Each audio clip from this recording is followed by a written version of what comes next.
Welcome, ladies and gentlemen, to Brown Bag Bets, powered by BetSperts, your quick daily dose Monday through Friday of handicapping and picks. I'm Alex, and joining me as always from another location, ladies and gentlemen. He just, must have an unbelievable travel budget. He's from looks like a fancy castle or something today. I don't know what that is. It's the basement. Quite a chandelier behind you. Just down in the basement today, taking it easy. I'm not bracing for a winter storm. You're bracing for a winter storm, which is odd because I am the one in Minnesota. And yes, somebody did just say Twitter is discontinuing Periscope. So be the early adopter, get ahead of the curve, and subscribe on YouTube. You can even set a notification. It's not like Twitter notifications where you follow someone because you want their picks and then they're constantly commenting on a game and you're getting your phone blown up. I know that's annoying for some people. This is only going to tell you when there's a live stream going on YouTube, and that's only going to be these once a day and then anything we do with the deep dive. So you can set up notifications on YouTube to blow you up, let you know on those. Otherwise, fun night. I talked about basketball yesterday. I went through a pick, this is maybe why I don't use some sort of staking plan and just bet them all the same, because it felt like the surest one of the three. And sure enough, I bet the small favorite. It had the most closing line value. It got bet out to 5.5 at some places before buyback. Never had a chance. Wasn't even close. Never were in the game.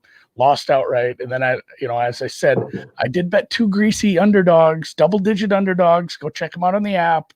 Anybody who went and looked at that, both of those teams, like wire-to-wire winners. And not only against the spread.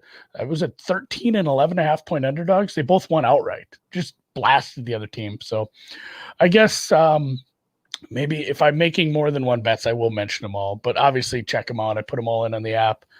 I only have one for today. And I guess maybe we were going to start with something else. Somebody did his up on the app. Boom, listener question. This is something that someone commented to me. I didn't feel like I could do it justice in just a small post. So I put it to Alex. We did a little research on this. Maybe not enough research yet. It's something to definitely look in. But real quickly, someone on the BetSperts app wrote, Andy, I have a general basketball question. On the podcast, he's referring probably deep dive, you always say take the money line instead of laying +1.5 or +2.5 when I'm betting NFL football. Would you do the same for basketball? Thanks for your time. Michael. I'm just going to say Michael. I'm not going to try. Maybe it's Michael J. Akow or Jockow. Yeah. I don't know. Either way. Yeah, that is something that's true. And Noops is more of the basketball guy, Alex here. So he looked into a lot of that. And I guess tell me what you found on that side, because I did dig deeper into the NFL side to see if it still rang true. But on the NBA side, is that something you would do? If you like a side, it's +2, +1, would you rather just play the money line? Yeah, I think what the key place to start here is to compare the difference between basketball and football and is the scoring system. As everyone knows, most points in the NFL are 3, 7, or some multiple of 3. And what you do is when you put all those numbers together, it creates dead spots. And again, it's something that, we've talked a lot about. Those dead spots tend to be 1 and 2. 3 is a really valuable number. I think 3 is still the most. 7's the next most valuable number. Basketball is a lot different because there's a continuous scoring. It starts at 0 and works its way up. 1, 2 points at a time. You don't have kind of those dead numbers. And what I saw when I looked back was I took a look at the last 3 years of NBA scores and just simply tried to see, what percentage of games finished 1, 2, 3, 4, 5, 6, 7. And it was a really tight range. I think from 1 all the way through 10, it was anywhere from like 4.5% to 6% of all games landing on those numbers. So it was a really nice, even distribution. And what that tells me is that because you don't have those dead numbers, if you are handicapping a basketball game, it's a little more true correlation, money line and spread. If you have value on the spread, there's probably a little value on the money line. We looked at it another way, and what we kind of found was there's probably more value on the money line at +1, but even at +1.5, +2, +3, it looked like it was just about even, again, whether or not the dog would win versus the 3 covers when we ran that through was pretty close. What did you find in terms of the NFL, Andy? What did that distribution look like? Yeah, and I did actually look in the NBA too, not knowing exactly what you were doing. And like you said, it was like 4.5% of the games land on 1, roughly 5% land on 2, a little more than 5 land on 3. Like it just kind of follows this this pattern of almost all of them are getting, it's almost linear. Whereas in the NFL, it's like 4.5 fall on one, 4.5% of games, 4.3 fall on two. And then when you get to three, it's over 14%. Like there's a huge spike. Obviously, you guys know how football's scored. It's way different. And that's why there has been some value in the past. And the biggest thing I did was I looked back at the last 1,000 games that were lined under the three. Basically, if it was a pick all the way up to three. And if you look at that, let me look here. If you're laying the juice, essentially the big thing is if you're taking the points, you're laying -110. You have to pay the juice. And the break-even point on that is 52.38%.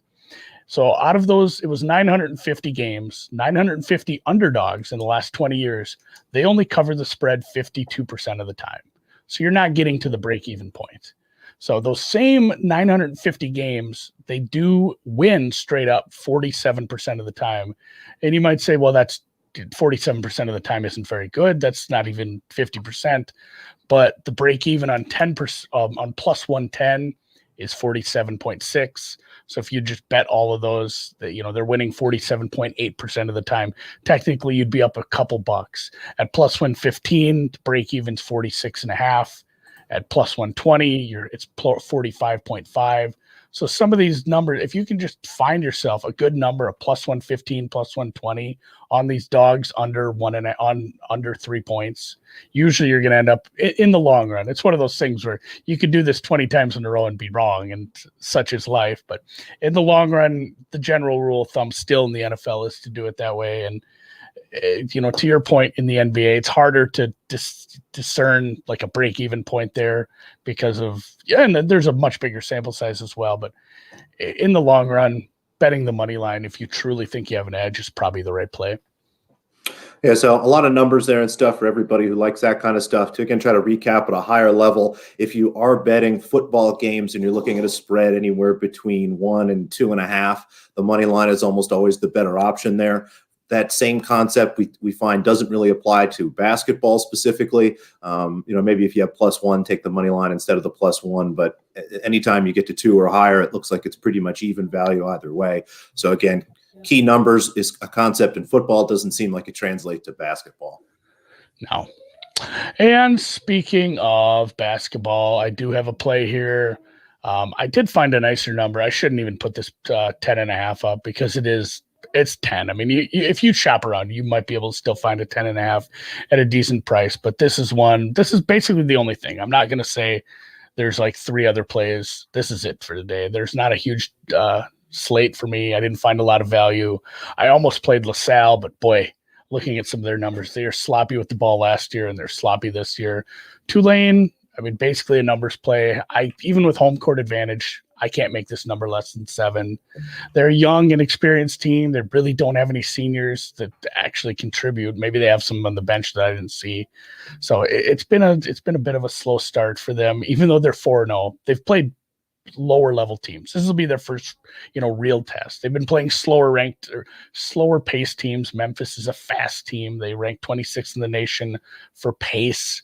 But this is kind of what I'm looking for in an underdog. When you're looking at betting 10-point home dogs, it's one of those things you're probably not going to find this is a really good team. Like, oh man, they set this number. They had no idea what they were doing. No, they're 10-point underdogs at home for a reason. So what I'm looking for is just a team that's not going to continually screw up and let the other team go on a big run. They're light on turnovers. They force some, they make their free throws, and they grab enough offensive rebounds to extend some possession. So they were a decent offensive rebounding team last year. I think we're going to see it again next year, or this year, continuing even when they do step up.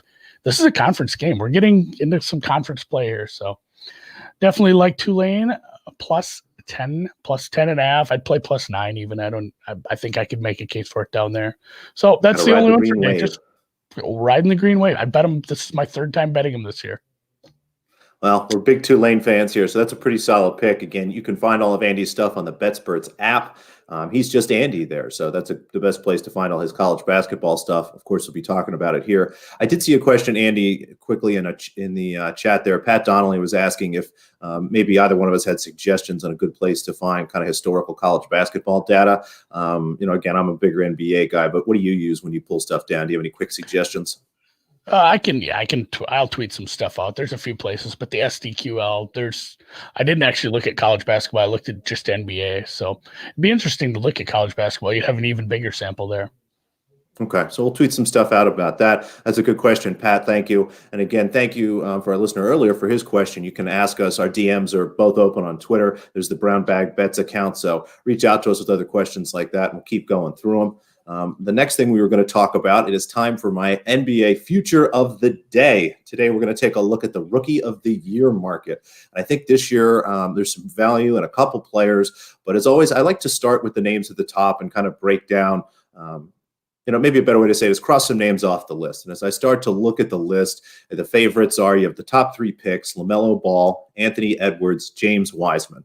All three of those very talented players have a chance to be great NBA players, but a lot of question marks for me about their role and how much usage they're going to get to drive the stats that you need to win these awards.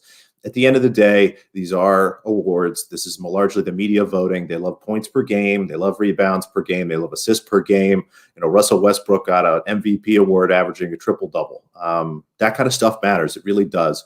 So when you look at LaMelo Ball, we talked about his opportunity yesterday. I don't know if he's going to start for Charlotte right away. I think he might come off the bench. I think that's a tough situation there, so I'm happy to pass on him.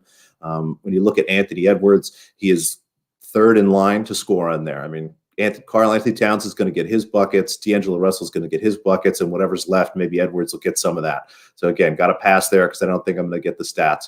Wiseman is interesting in that I think as the season goes along, he might get more play, but I don't know. I don't think that his offensive skill is there. The polish isn't there to run the kind of pick and rolls that he's going to need to be really valuable. The fourth favorite there, Killian Hayes, a starter on Detroit. I just think Detroit's going to be a mess, and I'm not sure that he's going to have a really great first year. As a European player coming across, we've seen them have success, but a lot of them really struggle in their first year, getting used to the traveling, getting used to the competition. The name that I see there that pops out to me is Obi Toppin. Obi Toppin from New York is 6-1. I love his chances here. When I take a look at the Knicks depth chart, it looks like they're going to start Alfred Payton, Brooks, RJ Barrett, probably Obi Toppin, and then maybe Mitchell Robinson, maybe Nerlens Noel. There's a lot of scoring opportunities there.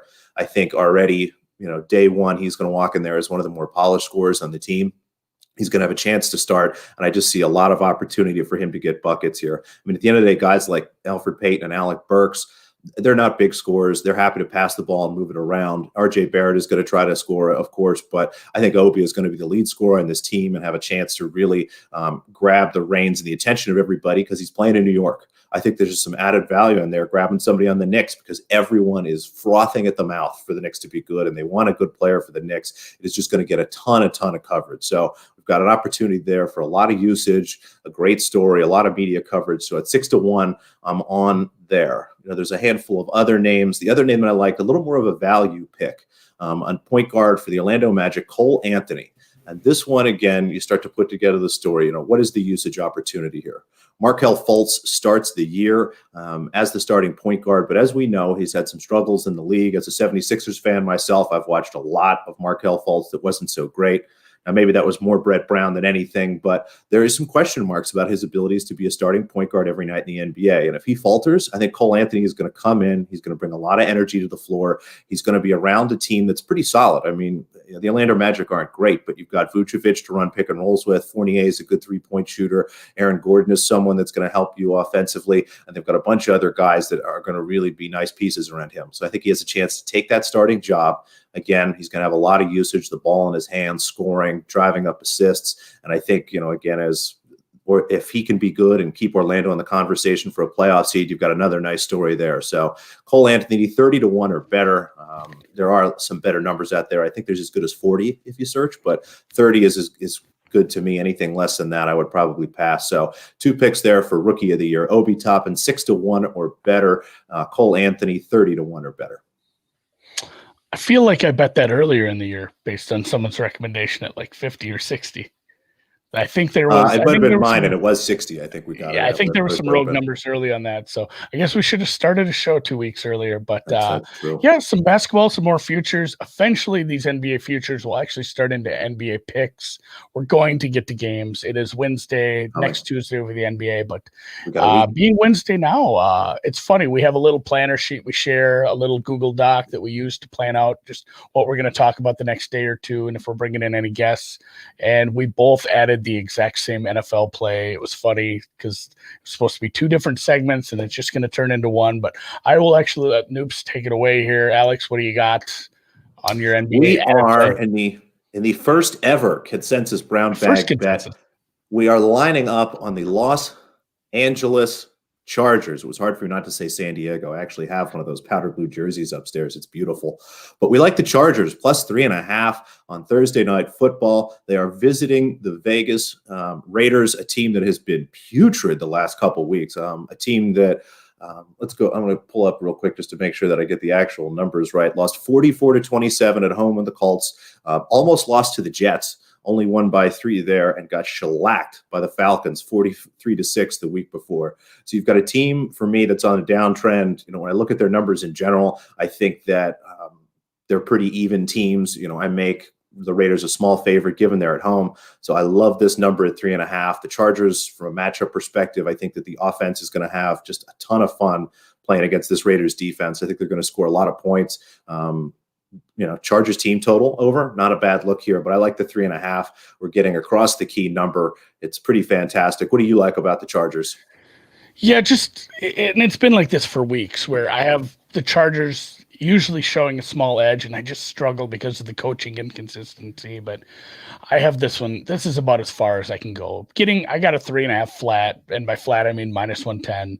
So getting that price where I make this, I make it LA or Las Vegas. They all used to be LA teams at one point, and one is now.